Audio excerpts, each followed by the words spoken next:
Ali, gimana rasanya main di film horor pertama kamu? Rasanya kalau aku pertama kali sih deg-degan tapi juga seneng karena film horor pertama kan pasti yang pasti akan selalu aku ingat kan. Jadi film ini film horor pertama yang bikin aku jadi bisa main film-film horor terus lagi. Terus kamu kan itu kayaknya didandannya pas jadi anak setan kayak didandaninnya lumayan ya. Iya benar. Itu berapa gimana bisa ceritain nggak proses Kalau dan nggak salah proses prostetiknya tuh sekitar 3 sampai 4 jaman sama Om Cherry waktu itu. Jadi sebelum syuting tuh dicetak dulu, terus pas syuting make-upnya sekitar 3 atau 4 jaman. Sampai aku ngantuk pakai softlet juga kan, jadi kalau syutingnya sampai malam tuh tidurnya susah karena pakai softlet sampai copot.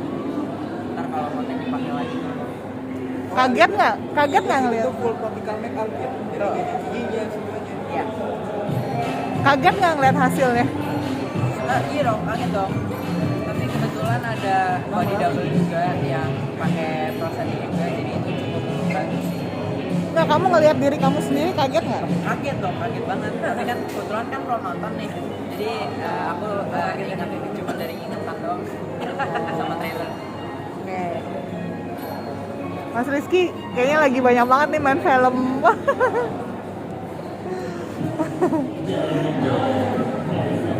Mungkin bisa diceritain keras banget ya. Suaranya agak kencang ya. Kedengeran sih lebih. Aku siapa teriak-teriak? Gimana? Iya pasti kan sering. Sebenarnya kalau horor kan hanya genre-nya aja. Tapi yang saya salah satu pertimbangan yang bikin saya tertarik bergabung di Bayang-Bayang dan Gerhanam ini adalah faktor keluarga yang begitu kuat. Saya seorang ayah waktu itu dan anak saya seumuran dengan Ali waktu kita mulai syuting juga, bahkan sampai sekarang berbeda seumuran.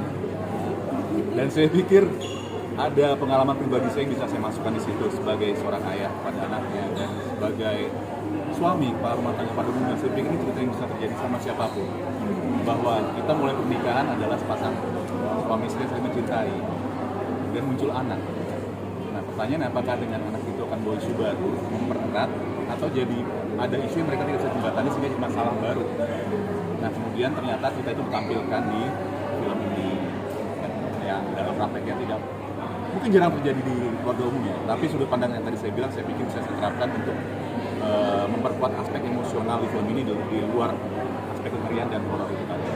Terus gimana cara main sebagai suami istrinya dengan Taskia? Kan Taskia juga pertama Baru kali. pertama kali ketemu sama Taskia, sama Ali juga, yang pasti sama seperti prosedur film-film lainnya, kita dari ding kenalan secara pribadi dulu, terus kemudian kita perkuat fondasi karakter kita masing-masing dulu di tokoh yang kita perankan masing-masing tadi ya. Baru kemudian kita diskusi apa yang kita bisa sambungkan dari fondasi kita, fondasi Kia dan fondasi Ali, tentunya sesuai dengan kebutuhan cerita. Jadi ada proses reading dulu dan seterusnya. Tadi saya dengar katanya syutingnya di Banyuwangi ya? Nah ini duta Banyuwangi. Kita hutan. Oh iya banyak banget ya syuting di kayaknya Apa banyak banget kita syuting di Banyuwangi. Terus di Bromo, Malang ya. Batu. Malang. Ya alas Purwo. Oh, Baluran. Baluran. Jadi banyak titik sih lokasi hutan ya kalau yang kita di. Secara visual juga Iya. nuansanya juga bikin moodnya Benar. Tempat-tempatnya kan banyak yang horor tuh emang. Ya gitu. Jadi emang vibes-nya juga mendukung cerita kan. dengan banyak syuting di tempat itu apakah juga jadi alasan kalian akhirnya ambil film ini gitu main kan jadi bisa traveling. Lebih ke ceritanya kebetulan ceritanya menarik. Kebetulan aja lokasinya di Banyuwangi. Kebetulan. Ali ada ketakutan tersendiri nggak sih, kan lu ditawarin ini syutingnya masih kecil ya, ada ketakutan atau bayang-bayang mengerikan gitu? Karena horor. Ya.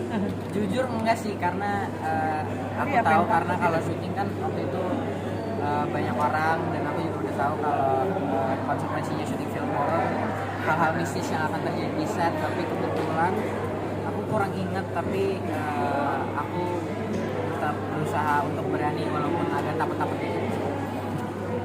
Tapi ada nggak kejadian-kejadian kayak horor gitu? pastinya ada, tapi aku bayang-bayang sih ingetnya. Pokoknya yang aku inget itu waktu di Bromo ada ini kan apa, tau kan kalau di Bromo ada yang nyewa kuda. Sebenarnya ini bukan hal mistis sih, tapi cuman kayak kejadian di set yang aku ingat sampai sekarang. Jadi kan kalau di Bromo kan ada yang kayak sewa-sewa kuda gitu kan. Terus aku sama ayah aku naik kuda. Terus out of nowhere kudanya tuh kayak tiba-tiba marah. Padahal kata kuda itu tiba-tiba marah lah pokoknya. Terus nabrak motor, terus aku sama bapakku jatuh. Terus kayak cedera bentar. Terus yang punya kuda tiba-tiba bilang, "Gak apa-apa deh, itu adalah hidup." Terus pokoknya dia kayak ngomong panjang gitu out of nowhere. Terus tiba-tiba hilang orangnya. Terus tiba-tiba kayak habis kudanya diambil, aku dipakein perban. Terus aku lihat situ lagi udah hilang. Jadi nggak tahu deh itu apa. Kuda mistis. Itu adalah kuda mistis. Itu adalah pesan. Kalau yang lainnya mungkin pernah atau mungkin justru ya jangan yang serem-serem juga, mungkin ada paling apa pengalaman yang berkesan selama syuting di hutan-hutan itu. Ya waktu itu emang Alas Purwo masih belum seramai sekarang. Iya, masih kayak Ya masih belum gelap seramai. banget. Itu dulu kita nemu pantai. Ada pantai. Iya. Tapi memang tempat itu sih saya akuin ini sebuah apresiasi sih, itu tempat memang bagus, punya energi yang luar biasa. Ada apa di situ. banyak. Jadi saya pikir ketika kita syuting lagi traveling ke Cimbupa, saya pikir ya dari pura-pura celaka kuda ini masih kuat kan ada saat ini apa. Jadi saya pikir ya kita memanfaatkan yang ada itu dan menghargai tempat dengan energi yang kuat itu untuk memperkuat cerita yang kita mau tampilkan. Jadi berarti kita soan pada tempat itu dan mudah-mudahan hasilnya bisa terasa juga. Energinya bersinergi dengan peran dan cerita yang kita sampaikan. Biasanya kalau mau masuk ke produksi film syuting gitu, biasanya ada persiapan apa gitu, mungkin cari doa-doa atau apa atau Iya. oke. Sama nawa itu aja ya. Iya. Karena saya pikir dimanapun kita bekerja dan Niatnya berada, kan kerja. kembali ke niat, kembali ke komunikasikan, kemudian kita berdoa minta perlindungan yang kuasa dan selebihnya insya Allah kalau kita mulai sesuatu dengan yang baik Hasilnya baik. Boleh. saksikan ya. Ya. Nah, kamu Oke. duluan. Boleh deketan nggak? Boleh. Ya. Kita lihat 10 kali. Barengan aja barengan. Ya. Berarti kan saksikan Oke. bayang-bayangan yang jahanam tanggal 16 Januari 2025 di bioskop. Ya itu ya. di bioskopnya ya. Barengan. Iya oke. Ya. Ayo. Jangan lupa saksikan Bayang-bayang anak jahanam tanggal 16 Januari 2025. Ya, ulang. Kan dia. Ayo. Mending kamu Berarti duluan. semuanya Udah mau habis itu. Oke. Ya. Jangan lupa saksikan bayang-bayang Bayang-bayang anak. Ini emang nih. Yuk ulang 1, 2, Santai 3. loh ya. Jangan lupa saksikan bayang-bayang anak jahanam tanggal 16 Januari 2025 di bioskop.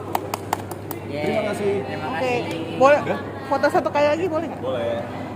Rame. Sini ya, 1, 2, 3. Sekali lagi 1, 2, 3. Oke, makasih. Fotografer di atas.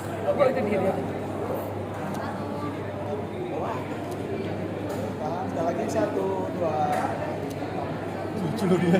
Di belakang jinjit-jinjit. Di